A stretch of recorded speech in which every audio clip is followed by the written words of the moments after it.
ordered me to pray for. Those that do see dead people in their dream. Please come out. If you are not part of them, don't join them. You do see dead people in the dream. The Lord told me there are so many people that snatch things away from you are dead already. It is when you pray so hard that they feel the pain in their grave. And there's no power that you can use to receive those things from them. And the Lord said I should use the anointing to receive it for you. Please, if you are among them, please come out. No time for rubbish today.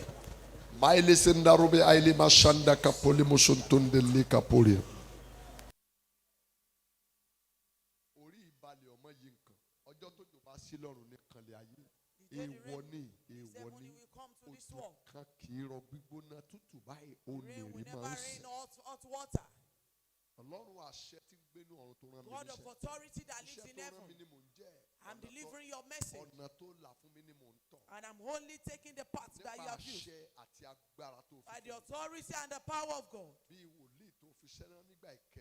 As a prophet that you have sent in this end time, to everyone that their goodness lies in the hand of the dead one. That it is when your prayer is so hard that those corpses will manifest. Before tomorrow morning, when we will see a new day like this, what that corpse has received from you, I command that they restore it to you. I command that they give it back to you. Receive it. Receive it. Receive it back. Receive it. Receive it in the name of Jesus. Oh my God. Receive them back in the name of Jesus. Receive them back in the name of Jesus.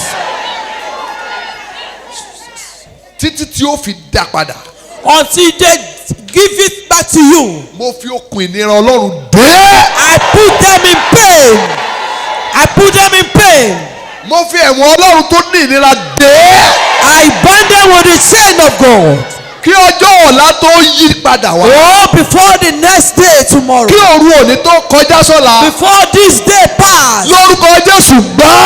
Receive it in the name of Jesus. Receive back your glory. Receive your help. Receive your miracle. Authority of God is on it. Jesus' name.